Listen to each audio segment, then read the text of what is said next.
बताइए पापा, आप अपना व्यू आगे का समय।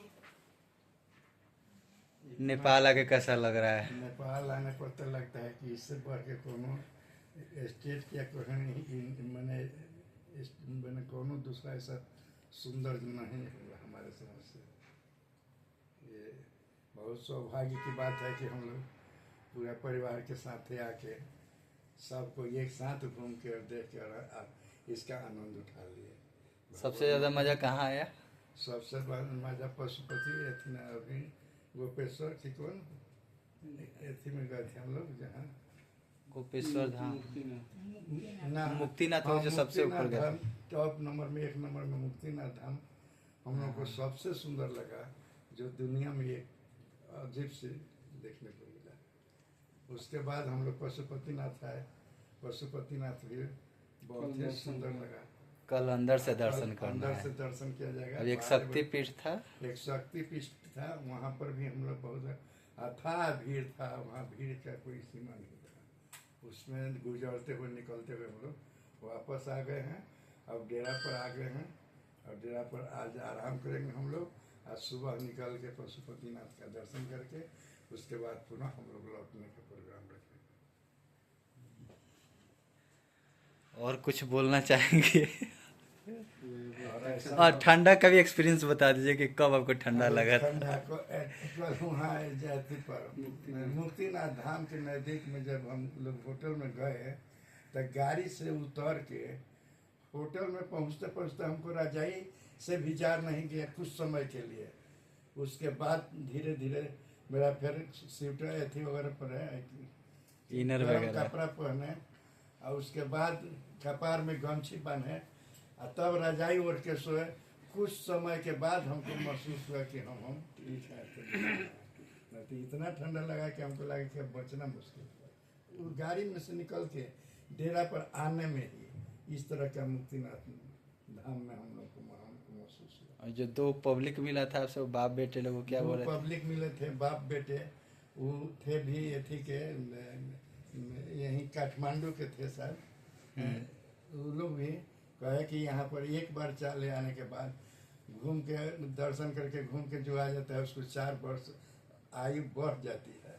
ये सुन के हमको बहुत आश्चर्य खुशी हुई कि बताइए 4 वर्ष आयु बढ़ जाता है एक बार दर्शन करने से। इस तरह का भगवान सबको मौका दे कि हर आदमी आके जीवन में एक बार दर्शन कर सके। विवाह दे बोलिए। हमको तो बहुत मजा आ रहा है, लेकिन अब थक चुके हैं। अब घर जाने का मन कर रहा है। बस इतना ही जल्दी थक गए आप? हाँ, इतना ही जल्दी थक गए।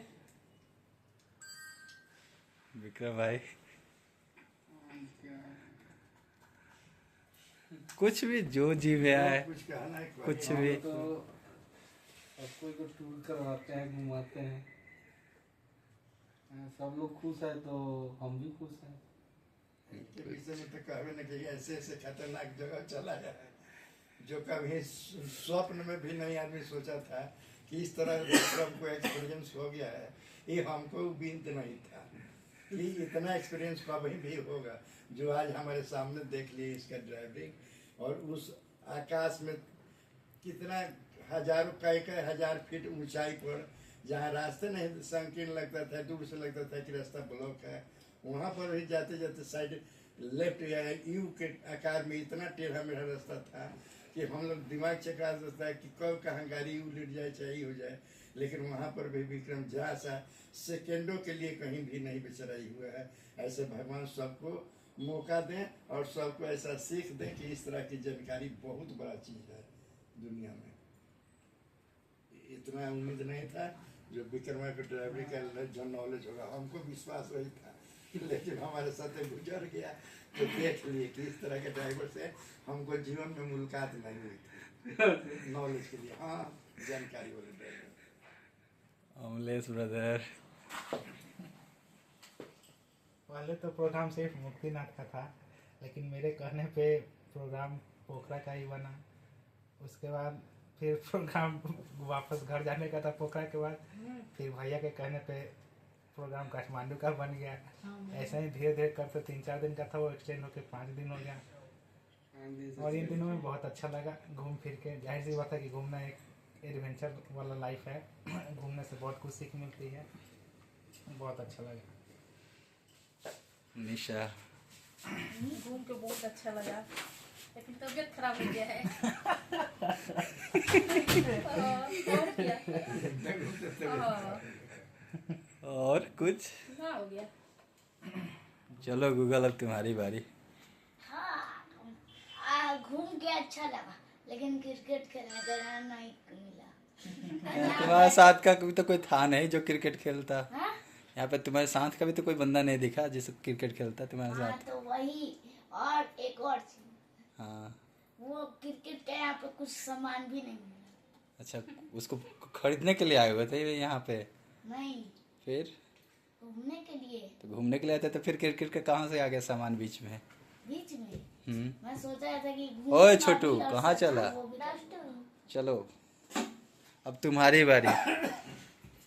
किसकी? तुम्हारी बोलो, तुम्हें कैसा लगा? बड़ा मजा आ रही। ऊपर तो अप डाउन ऐसे लग रहा था कि ना कि गाड़ी नाच रहे हैं, हम भी लोग नाच रहे हैं। गाना के साथ या बिना गाना के साथ? गाना के साथ। अच्छा, गाना के साथ। हम्म। और लो,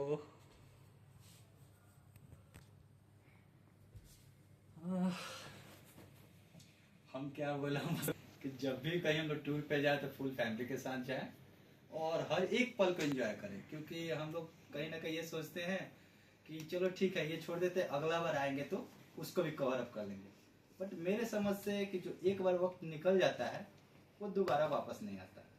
तो मैं आप सभी से अपील यही करूँगा कि आप लोग हर एक सेकंड को आप एंजॉय करो। ये मत सोचो कि फिर आगे हम क्या करेंगे ना करेंगे, क्योंकि टाइम कब आएगा कब नहीं आएगा उसके बारे में किसी को आइडिया नहीं है। आप रहोगे या नहीं रहोगे इसका कोई गारंटी है ही नहीं। तो फिर आप ऐसे कैसे कर सकते हो कि अगले बार आएगा तब ये करेंगे। हाँ, नेपाल आके मुझे एक चीज़ बहुत ही बेहतर लगा कि अपने जीवन का सबसे डेंजरस स्टंट किए, 6000 फीट ऊंचाई से कूदना। ये कोई दाल भात का तो खेल नहीं है।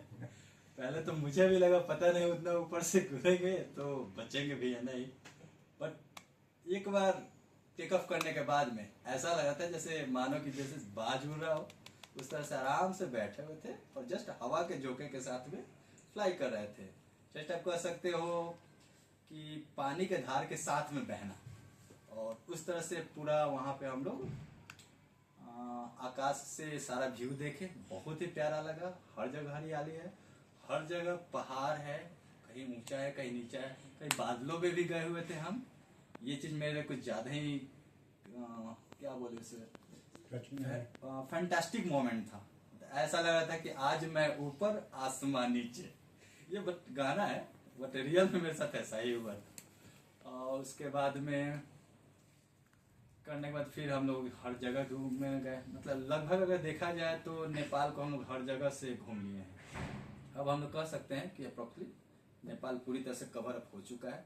अगर बाय द वे फ्यूचर में प्लान बनता है तो आई थिंक कंट्री दूसरा होगा, बट लोग लगभग से भी होंगे। ज़्यादातर उम्मीद यही है। शायद में भी इस बार भूटान हो या म्यांमार हो। यही बात है कि जहाँ पासपोर्ट ना लगता हो वहाँ पे हो सकता है कि हम लोग प्रोसीड करें। और इसी के साथ एक्सपीरियंस इतना ज़्यादा खुश है कि उसको हम शेयर भी नहीं कर पा रहे हैं, बयां भी नहीं कर पा रहे हैं, क्योंकि जो चीज़ था अभी तक, मतलब ऐसे बोला जाए तो मेरे अंदर कुछ अलग स्टंट करने का बहुत ही जिल था।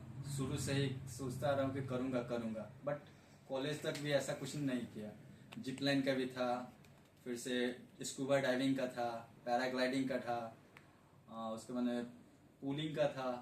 बट इस बार मौका मिला कि कम से कम एक अपना सपना को पूरा करें, जो कि मैंने सक्सेसफुली पूरा भी किया और मैं सही सलामत भी हूँ। मुझे 1% किसी भी चीज़ की दिक्कत नहीं है और ना ही कोई अभी थकान है। अगर अभी भी आप बोलोगे पैराशूट से कूद जाओ तो मैं डेफिनेटली कूद जाऊँगा।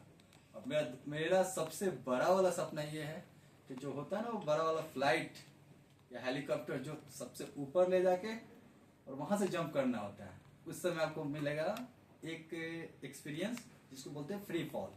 वहां से आप कुछ दूर तक ऐसे ही गिरते हो जैसे आकाश से आप नीचे गिर रहे हो। उसके बाद में जब पैराशूट खुलता है तब आपको वो फीलिंग आएगा जो पैराग्लाइडिंग में आता है। तो अब मुझे लगता है कि अब वो जो चैनेज वाला था या रोपवे था वो सब छोटे बच्चों का काम है। अब हम लोग को कुछ ज़्यादा ही एडवेंचर चाहिए था। So thank you so much and bye bye.